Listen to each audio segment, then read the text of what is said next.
कई बार ऊर्जा का एक बदलाव तुम्हें एक अलग भाव दशा में ले जाता है जिसे तुम निराशा समझते हो। तो एक काम करें, इंटरप्रिटेशन ड्रॉप कर दें, ऊर्जा का अनुभव करें। अगर तुम्हें लगता है कि तुम निराश जैसे अनुभव हो रहे हो तो निराश तुम हो, इसे तुम्हें बताया गया है कि ये भाव दशा निराशा की है। और कभी कभी तुम खुश अनुभव करते हो तो तुम्हारे समाज और तुम्हारी शिक्षा ने बताया है कि ये आशा की भाव दशा है। थोड़ी देर के लिए खोजी बन जाएं, सीकर बन जाएं, अपने इंटरप्रिटेशन ड्रॉप कर लें। बस देखें कि ये एक अवस्था है जब तुम्हें कुछ अलग सा अनुभव हो रहा है, शायद ये लहर नीचे जा रही, ये ऊर्जा का एक अलग ढंग है, उसे अनुभव करें। तो हैरानी होगी कि कई बार तुम जिसे उदासी की तरह से जानते हो वो उस ऊर्जा की गति का एक चक्र था जो एक बिंदु तक नीचे जाता है और अचानक ऊपर उठ जाता है। वही उदासी प्रसन्नता में बदल जाती है। क्या पतझड़ के बिना बसंत आता है? तुम कल्पना तो यही करते हो। तुमने स्वर्गों की कल्पना भी ऐसी ही की है। स्वर्ग में तुमने ऐसी सारी कल्पनाएं की हैं। युवा अवस्था जाती नहीं, बसंत आता है तो जाता नहीं, फूल खिलते हैं तो मुरझाते नहीं। ये केवल उसी परिपूरक व्यवस्था के भ्रम जाल है। तुम्हारे मन के ढंग कहीं ऐसा होता है। जीवन डायलेक्टिकल है, द्वंद्वात्मक है, विपरीत ध्रुवों पर चलता है। उसमें विपरीत ध्रुवों का प्रॉपर यूज है, अरेंजमेंट है, पूरा व्यवस्थागत ढांचा है। तो उसे देखें, इंटरप्रेट ना करें। अपनी जीवन ऊर्जा को अगर समझना है तो अपने भावों की जो डिक्शनरी हमारे पास है उस डिक्शनरी को कुछ समय के लिए भूल जाए। देखें कि ऐसा होता है। अब जिसे कुंडलिनी कहते हैं वो एक बड़ी प्रतीकात्मक बात है। उसमें देखो, कहते हैं कि वो क्वाइल्ड एनर्जी होती है। जैसे सांप कुंडली मारकर बैठता है, फिर वो जागती है तो एक एक कुंडल खुलता है। उसको कहें स्पाइरल मूवमेंट, सर्पिल गति। स्पाइरल मूवमेंट में क्या होता है कि जो ऊपर बढ़ती हुई गति है वो एक बार नीचे भी जाती, नीचे फिर ऊपर, नीचे फिर ऊपर। ऐसे ही जीवन है। तुम आगे चलते हो जब, तो एक पैर तुम्हारा पीछे जाता है तो एक आगे चला जाता है। तुम सोचो कि दोनों पैर आगे ही आगे रखेंगे तो तुम फिर चल कहां पाओगे।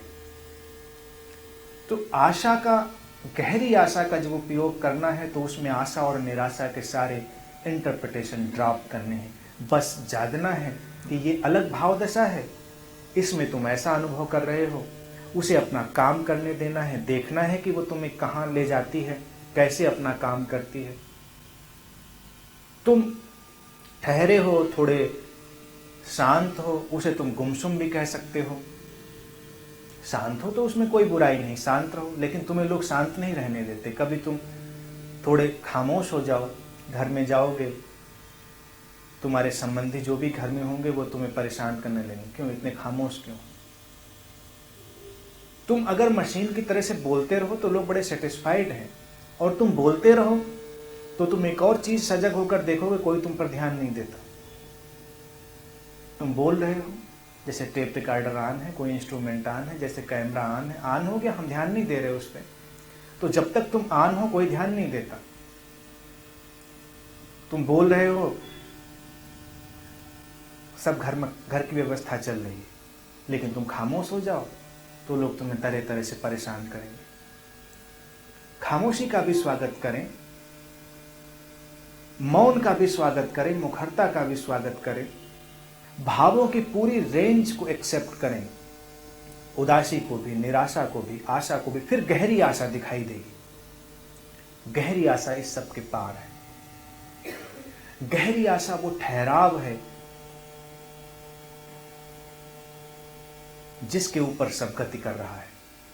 फिर इस आशा के बाद एक और बिंदु जो बहुत महत्वपूर्ण है। बस इन तीन बातों की अगर आप फिक्र कर लेंगे तो ऊर्जा की यात्रा में कोई समस्या नहीं रहेगी। तीसरा बिंदु है गहरा संकल्प। संकल्प गहरा करें। संकल्प आधा अधूरा ना हो। कई बार तुम्हारे संकल्प भी बड़े सतही होते हैं, थोड़ी थोड़ी देर में तुम भूल जाते हो।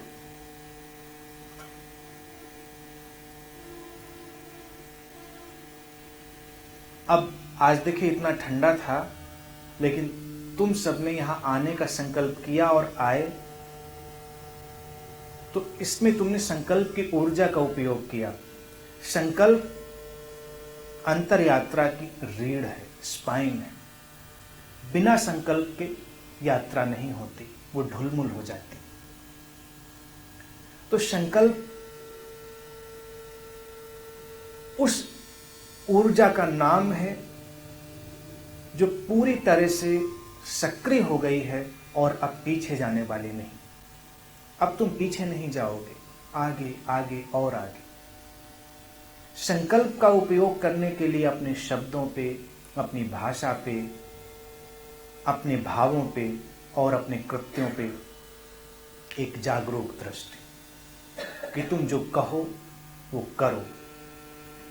जिसे तुम्हें नहीं करना है उसे मत कहो। शब्दों को थोड़ा वजनदार होने दो। तुम्हारे शब्द बड़े खोखले हो गए हैं, इसीलिए तुम ऊर्जाहीन अनुभव करते हो। संकल्प भी बड़ा कमजोर है। तुम कहते हो मैं ऐसा करूंगा, तुम्हें भी पता होता है मैं ऐसा नहीं करूंगा। कई बार हो सकता है तुम मुश्किल में पड़ जाओ,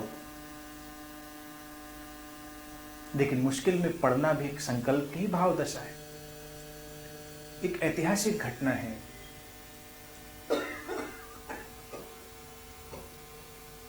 तुम्हें याद होगा कि सिकंदर ने जब आक्रमण किया भारत में, तो पुरु से, राजा पुरु था पोरस, उससे उसका युद्ध हुआ। कहते हैं युद्ध के बीच में जो पुरु था, पोरस था, वो बहुत ही बड़ा योद्धा था, बहुत ही शक्तिशाली, प्राणवान, संकल्पवान। सिकंदर के भी प्राण कांप रहे थे उससे युद्ध करते हुए। तो जो पहली बार युद्ध हुआ, तो कहते हैं उसने उसे, सिकंदर को गिरा दिया। उसके सीने पर, सिकंदर के सीने पर पुरु का पैर था और उसने अपनी तलवार खींची। तलवार नीचे आ रही थी और अचानक वो रुक गया। उसने तलवार वापस रख ली, पैर हटा लिया। सिकंदर से कहा अब जाओ। सिकंदर खड़ा हुआ। उसने पहली बार जीवन में ऐसी घटना देखी थी। आश्चर्य कि एक दुश्मन बीच रास्ते में छोड़ रहा है। सिकंदर ने कहा कि तुम पागल हो गए हो, जीवन में दोबारा तुम्हें ऐसा मौका नहीं मिलेगा। मैं सिकंदर हूं, मैं जीतने के लिए लड़ता हूं, मैं जीतने के लिए जीता हूं। आज पहली बार किसी ने मुझे गिराया था, पहली बार मैं हार रहा था और तुमने रोक लिया अपने आप को। अब दोबारा मौका ना मिलेगा। लेकिन हुआ क्या, क्यों रोक लिया? कहते हैं पोरस मुस्कुराया। उसने कहा मैंने किसी को वचन दिया था। सिकंदर की प्रेमिका पहले ही आकर उससे वचन ले गई थी कि उसने भाई बना लिया। ऐतिहासिक घटना है। और उसने कहा कि उसे मारना नहीं। पोरस ने कहा मैं वचन देता हूं, उसे मारूंगा नहीं। अगर मेरे पास ऐसा मौका आया तो मैं उसकी हत्या नहीं करूंगा। पुरु ने कहा बस उस वचन के लिए मैंने नहीं मारा। तो सिकंदर अपने इतिहासकारों को लिखवाता है कि भारत में वचन जैसी एक घटना भी होती है कि कोई किसी को इस तरह से वचन दे देता है कि उसके लिए अपनी जान खतरे में डाल लेता है।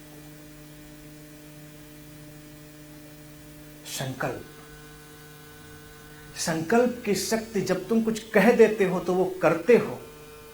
अपने प्राणों को संकट में डाल कर भी, एक उदाहरण बता रहा हूं।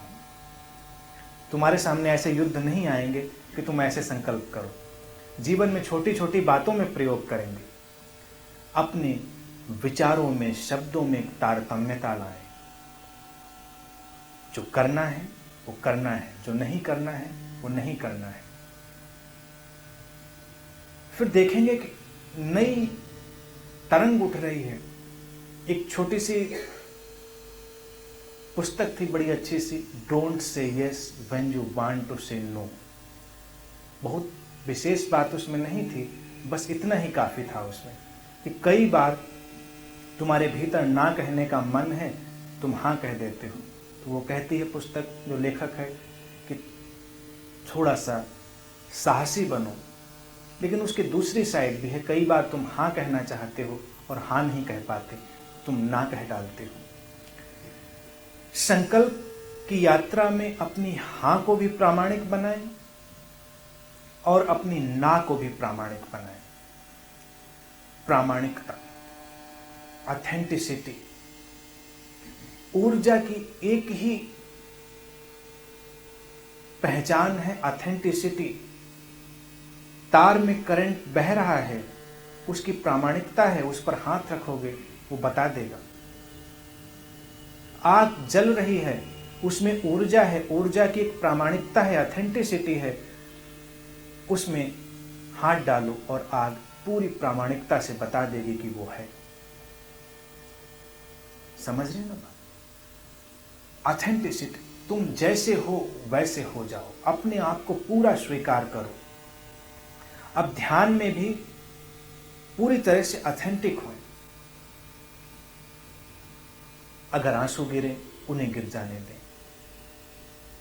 मुस्कुराहट आती है उसे आ जाने दें, और अपने जैसे बने, किसी दूसरे के जैसे नहीं। प्रामाणिकता का इतना ही अर्थ है कि तुम अपने जैसे हो रहे हो।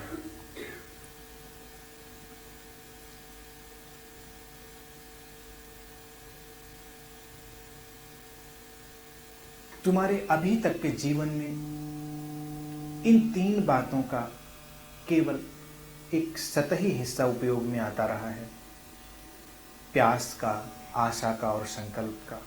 अब अगर तुम ऊर्जा के उस विराट अनुभव को उपलब्ध होना चाहते हो तो इस प्यास को और गहरा करें, ऊर्जा को और गहरा करें, अपने संकल्प को और गहरा करें। फिर देखेंगे कि चमत्कार घटता है। कुंडलिनी की जो एक घटना है वो जागरण की एक बड़ी ही रहस्यमय घटना है। कई बार जब तुम्हारे अंदर से कोई शक्ति जागती है तो बहुत सारे साधकों को भी ऐसा अनुभव में आता है कि कहीं कहीं कुछ अवरोध आ गया है, जैसे कहीं कुछ रुक गया है। रुकता कुछ भी तभी है जब तुम उसे रोकना चाहते हो।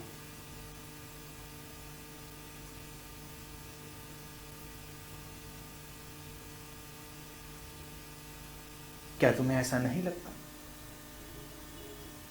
तुम वही करते हो जो तुम करना चाहते हो, तुम वही पा लेते हो जो तुम पाना चाहते हो, और तुम वही सुन लेते हो जो तुम सुनना चाहते हो, तुम वही पढ़ लेते हो जो तुम पढ़ना चाहते हो। तो थोड़ा इस प्रक्रिया पर भी जागें कि क्या ये कहीं तुम्हारा अपना ही प्रक्षेपण तो नहीं है?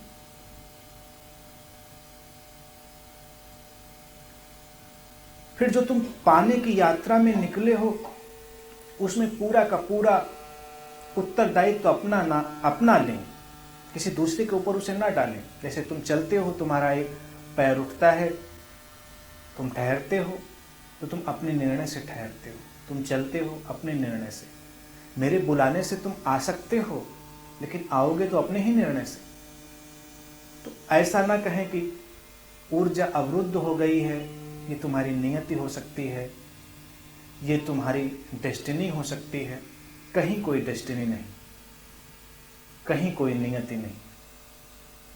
नियति प्रतिक्षण बन रही है, तुम्हारे विचारों से, तुम्हारी प्यास से, तुम्हारी आशा से, तुम्हारे संकल्प की शक्ति से वो नियति की इबारत प्रतिक्षण लिखी जा रही।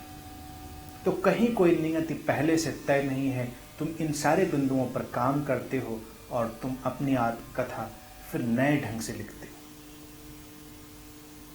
अपने सर्जक बने, अपने आप को जन्म दें।